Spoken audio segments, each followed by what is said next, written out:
بسم اللہ الرحمن الرحیم۔ ایک دوست کا سوال تھا کہ ہیلتھ انشورنس کے سلسلے میں شریعت کا کیا حکم ہے۔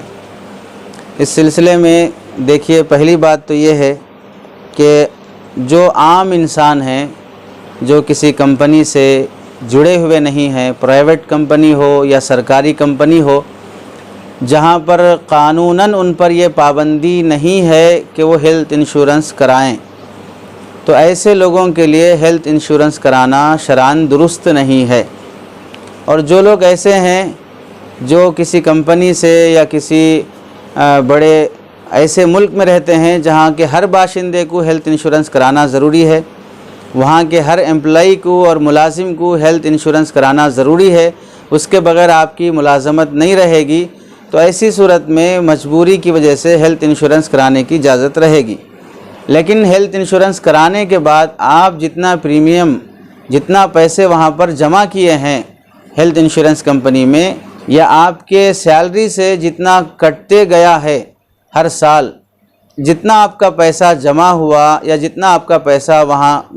گیا ہے، اتنے ہی پیسے کا آپ علاج کرا سکتے ہیں۔ اس سے زائد پیسے جو آپ کو کمپنی کی طرف سے، انشورنس کمپنی کی طرف سے جو ملتے ہیں، وہ سود شمار ہوں گے، وہ جوا اور قمار میں شمار ہوگا، اس کا استعمال ناجائز اور حرام ہوگا۔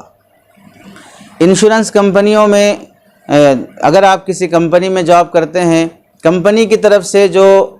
ہیلتھ انشورنس کمپنی کا جو کارڈ ملتا ہے یا ہیلتھ کارڈ ملتا ہے، اس سے فائدہ اٹھانے کے سلسلے میں پہلی بات یہ ہے کہ آپ بیمار ہو گئے، معاملے کی شکل ایسی طے ہوئی کہ آپ کی بیماری میں آپ ہاسپٹل جائیں، کلینک جائیں، وہاں پر آپ علاج کر لیں، اور علاج کا پورا پیسہ hospital direct health insurance company سے وصول کر لے گا۔ درمیان میں آپ کی کمپنی واسطہ رہے گی، لیکن کلینک اور ہاسپٹل ڈائریکٹ انشورنس کمپنی سے پیسہ وصول کرے گا، تو اس صورت میں آپ کا ہیلتھ کارڈ سے فائدہ اٹھانا جائز ہے، اور ہیلتھ انشورنس کی یہ اسکیم درست ہے۔ دوسری شکل یہ ہے کہ آپ ہاسپٹل میں علاج کرائیں، آپریشن کرائیں، اور ہاسپٹل براہ راست آپ کی کمپنی سے پیسہ وصول کرے گا، کمپنی ہیلتھ انشورنس کمپنی سے پیسہ لے کر وہ ہاسپٹل کو پے کرے گی۔ اس صورت میں بھی آپ وہاں سے فائدہ اٹھا سکتے ہیں، یہ اسکیم بھی جائز ہے، چونکہ آپ براہ راست انشورنس کمپنی سے معاملہ نہیں کر رہے ہیں۔ تیسری صورت یہ ہے کہ آپ ہاسپٹل سے علاج کرائیں، علاج کے بعد جو کچھ بھی بل بنتا ہے، وہ بل آپ براہ راست انشورنس کمپنی میں دے کر وہاں سے آپ پیسہ وصول کریں، یہ صورت ناجائز اور حرام رہے گی۔ اس صورت میں آپ نے جتنا پیسہ جمع کیا ہے اتنے پیسے سے ہی فائدہ اٹھا سکتے ہیں، اس سے زائد پیسے جو آپ نے جمع نہیں کیے ہیں اس سے فائدہ اٹھانا درست نہیں ہے۔ اگر آپ نے فائدہ اٹھا لیا ہے اس تیسری صورت میں، تو اس صورت میں جتنا زائد فائدہ آپ نے اٹھایا وہ رقم واپس کرنا ضروری ہے۔ واپسی کی شکل نہیں ہے تو پھر اس رقم کو صدقہ کر دینا واجب رہے گا۔ چوتھی صورت یہ ہوگی کہ آپ پیسہ ہی نہ دیں کسی کمپنی کو، نہ اپنی کمپنی کو، نہ ہیلتھ انشورنس کمپنی کو، کسی کمپنی کو نہ دیں، بس آپ فارم فل اپ کر دیں کہ میں فلاں جگہ کا ملازم ہوں، میرے اتنے بچے ہیں، ان کی صحت کی ذمہ داری میری ہے، تو اس فارم فل کرنے کے بعد کمپنی کی طرف سے آپ کو کارڈ مل جاتا ہے اور آپ کے لیے علاج فری ہو جاتا ہے، آپ کو پیسہ دینا نہیں پڑتا ہے۔ تو اس صورت میں جو آپ فائدہ اٹھائیں گے یہ بالکل درست رہے گا، جائز رہے گا، چونکہ اس میں آپ نے کوئی پیسہ نہیں بنا ہے اور نہ آپ زائد پیسہ وصول کرنے کی بات ہو رہی ہے۔ یہ کمپنی کی طرف سے آپ کے حق میں ایک احسان رہے گا، ہدیہ رہے گا، تبرع رہے گا، اس سے فائدہ اٹھانا درست ہے۔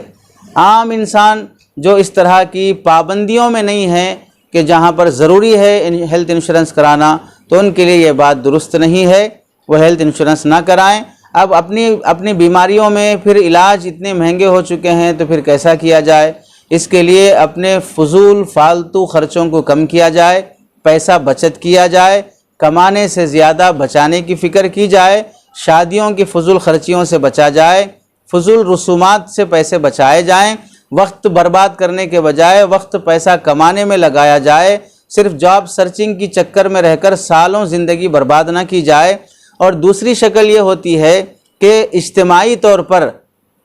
ایک محلے میں رہنے والے یا ایک خاندان کے افراد اپنی اپنی طرف سے کچھ رقم خاندان کے افراد جب بیماری یا بڑی بیماری میں مبتلا ہو جائیں ان کے علاج معالجے کے لیے پورا خاندان ایک جٹ ہو کر مدد کرے گا۔ اس طرح کا آپ نظام بنائیں کہ بھئی ہر کمانے والا اپنے افراد خاندان میں سے ماہانہ 100 روپے، 1000 روپے، 500 روپے جمع کرے گا، ایک دوسرے کی ہم مدد کریں گے۔ یہ شکل ہوتی ہے ایک دوسرے سے مدد کرنے کی، فائدہ اٹھانے کی، انسانیت کی۔ حرام طریقے سے علاج کروانے سے جو زندگی مل جاتی ہے وہ زندگی برکت والی نہیں ہوتی ہے۔ حلال طرح سے کما کر حلال بیماری میں حلال معالجے سے